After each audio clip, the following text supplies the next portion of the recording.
Lose Radio. Like, when it comes to, like, the stuff from, like, space, I don't think they're from space. That's my thing. Like what? I think they're from Earth. I think that's, like, a naturally occurring phenomenon. Oh, you mean like the orbs we see and stuff like that? All that stuff. So recently I've always been a fan of, like, I'm not a big Bigfoot guy, but I've been more of a Mothman guy. Yeah, I'm more of a Mothman guy. I'm more of, like, the weird stuff that happened in Point Pleasant, the bridge collapse, and then all the people that were seeing things. And then I read about a bunch of John Keel, and that's the guy that was kind of on the ground during all that. And his whole school of thought was more along the lines of, like, these are, like, a lot of the phenomenon can be categorized under the same thing, which is, like, it's more in the realm of, like, psychic, interdimensional stuff, where essentially there's, like, barriers in space and time, and that's how these things kind of travel and communicate, and their conceptions of time are different than ours. There's more telepathy involved and stuff like that, and it's less that they're coming from other planets, and they might not even be, like, physical forms. They might even just take the form of whatever they read out of your mind subconsciously. So stuff like that, just super strange stuff. And then a buddy of mine suggested to me a TV show that had come out a while ago called Hellier. Okay. I don't know if you've seen or heard about this. And then I recently just watched it, and it's pretty crazy. It's like, It's about that, though? it's about that. It's about paranormal researchers that mostly just stuck to just doing ghost stuff. They get sucked into a fucking alien thing, and the stuff they find is, like, mind-boggling.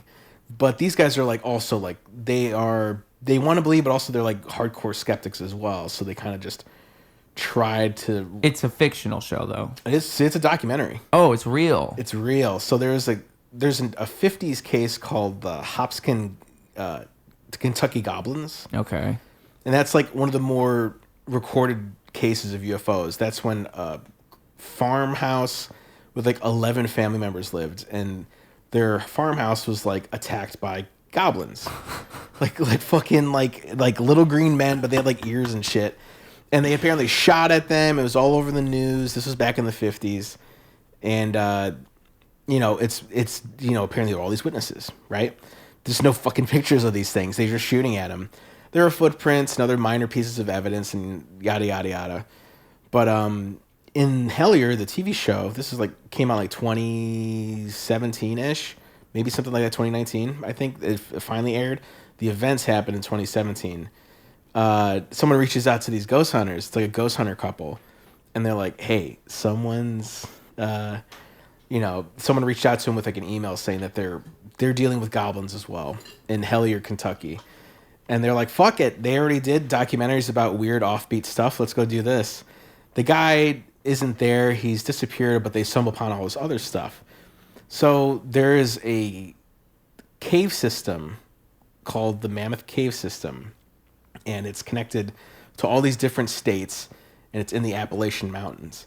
But if you look throughout history, there have been bizarre recordings and accounts that go as far back as, like, the 1700s of people seeing weird things coming in and out of the caves and interacting with people, and all these stories seem to be kind of the same thing. And it also connects to all the 50s UFO things. So they kind of wanted to put it under supernatural elements, folklore, and aliens under the same umbrella.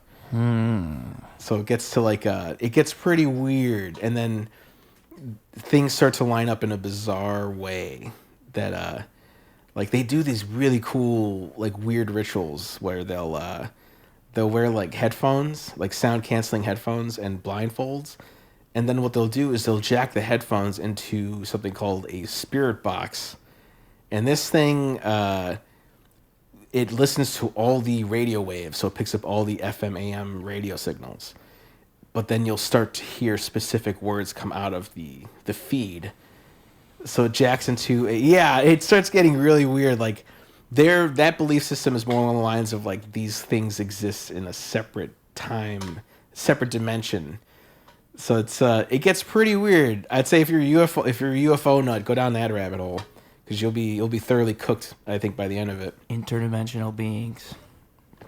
Throughout legends and history, there seems to be at least a lot You know what it That makes me supports think? It really makes me think a lot about like the interconnectivity of like religion and aliens too, because it makes me think like if there were interdimensional interactions, perhaps like if you were to have such an interaction, perhaps you would interpret that as a religious experience. Like say I saw something in the sky and the year is 300 and it just moved. It was like a shape in the sky that metaphysically transformed. That's an angel I just saw. I just saw a god. You saw I didn't see something an alien. that you have to make a cave painting about. Yeah. Or something. Like even the illustrations of the biblically accurate angel, they look like aliens. They look insane looking. If you've seen that, they're like large feathered creatures with multiple eyes. Mm-hmm. It's like, what is that?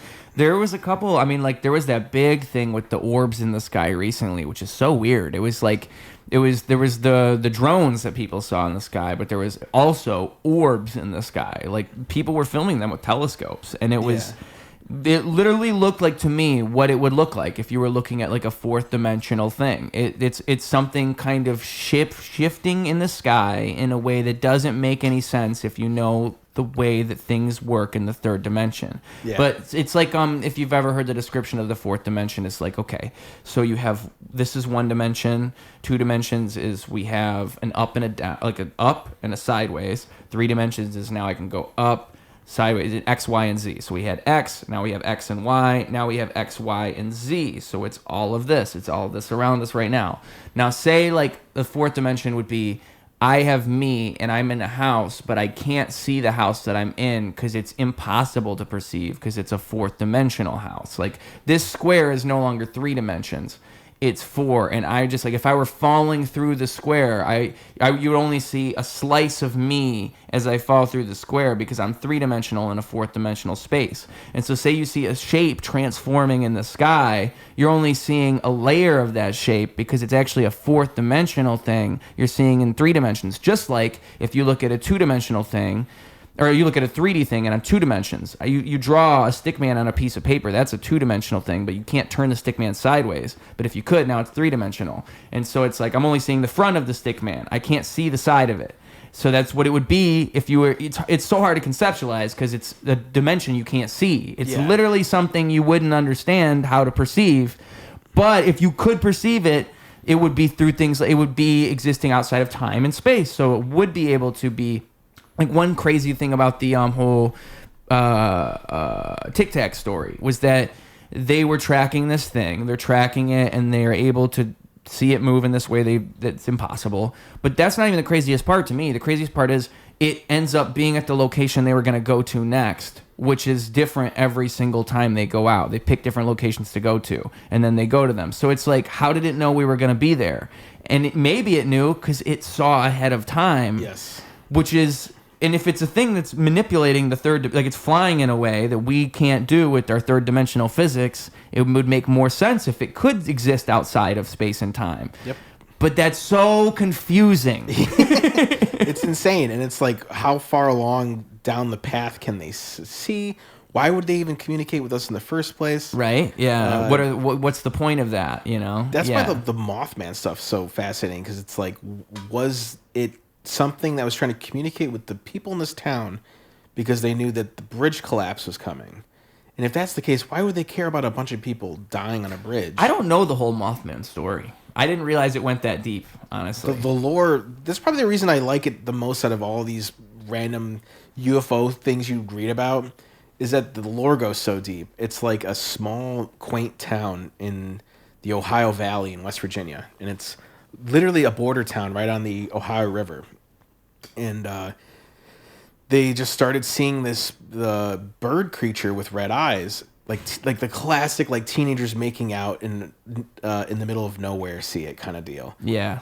And it's at this abandoned TNT munitions plant that was used during World War II. So the Mothman activities takes place during a flap, which is a UFO flap, is basically a period of time where there's a lot of activity and then suddenly there isn't any. Okay. So this is like 66, 67. And this people keep reporting that they see this thing. And it freezes them in their tracks. It's got the classic red glowing eyes, yada, yada, yada. But then it starts going even deeper because people start receiving strange phone calls.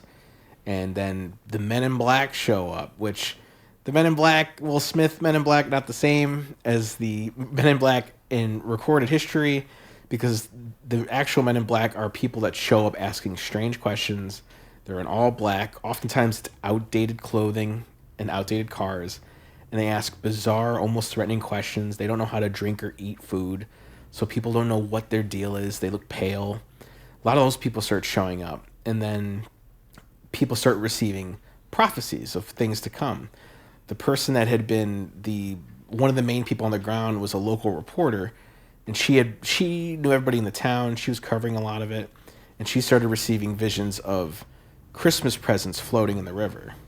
It's like it. Yeah. Well, a lot of that all stems from the same place. So it's like she started seeing visions of Christmas presents floating, and then all this was building up towards something. And it was like maybe a week before Christmas, the bridge is filled with people and it collapses. And then suddenly the sightings just stop. That's interesting. And it's like, what is going on? And it's like, it's documented enough to where there's a lot of fascinating insights and like stories there. Mm-hmm. And I'm never a guy that's like, let me 100% ship any of this stuff. I'm more interested in loose ends. I like mysteries. I like not knowing. I like the idea of speculating on stuff. And that particular case is bizarre. And then the guy that covered it the most was the guy I mentioned earlier, John Keel. And that guy would go on to write. He was a guy who was like a well-traveled like author and wrote articles. He wasn't like a crackpot. He wasn't like the other guy that had been there, Gray Barker, who was like the UFO magazine guy at the time. But he would later, of course, be revealed to be a guy who bullshitted a lot and had been known to perform hoaxes. But John Keel was like all about like theory. He was like, right before he went to Point Pleasant to cover this in '66. He had been in like in Asia, like he had been trying to find the Yeti and investigating like Eastern religions. Okay. So he was like a well-traveled, like city snobby kind of guy who was like more theoretical. And his approach was very much. And he was trying to take like a no-nonsense approach to these things. Yeah, like his book is about all this came out in '75. Was the Mothman prophecies, and all of that for the most part is just dry documenting of talking to people. Yeah. Most of it's just like, this time, this day, I talked to this person. This is the detailed description of what they thought they saw. And that's like a lot of his book, and him also starting to speculate on what is this phenomenon really? Is it really, are we looking in the wrong spot? Is it not coming from space? Is it really more something that has been here this whole time and is this naturally occurring element on the planet? So it's like he took almost like a theological approach to it too, citing ancient religions, references to different things in ancient cultures, sightings that had been mentioned throughout time. So he lists all these references.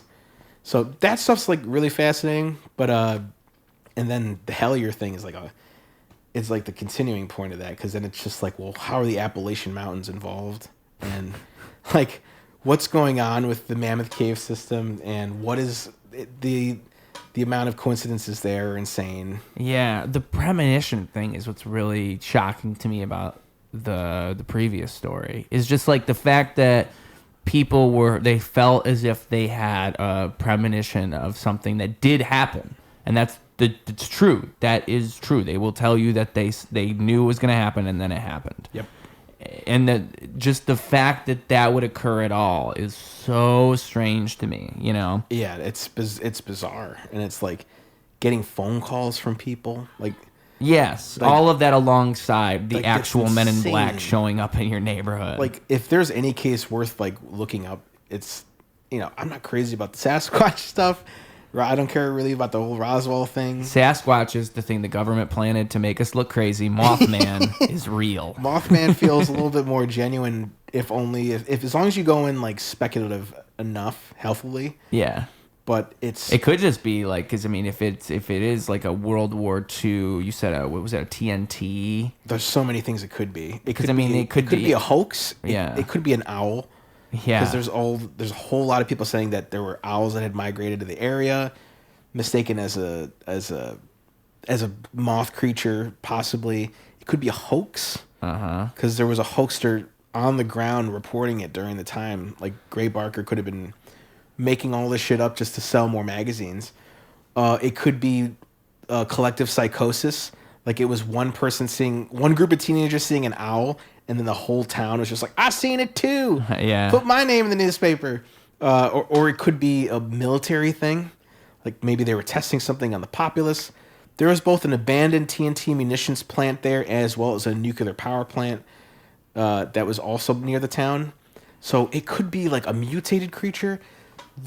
There's also a history of the slaughter of Native Americans in that same area, and those Native Americans worship something called a thunderbird.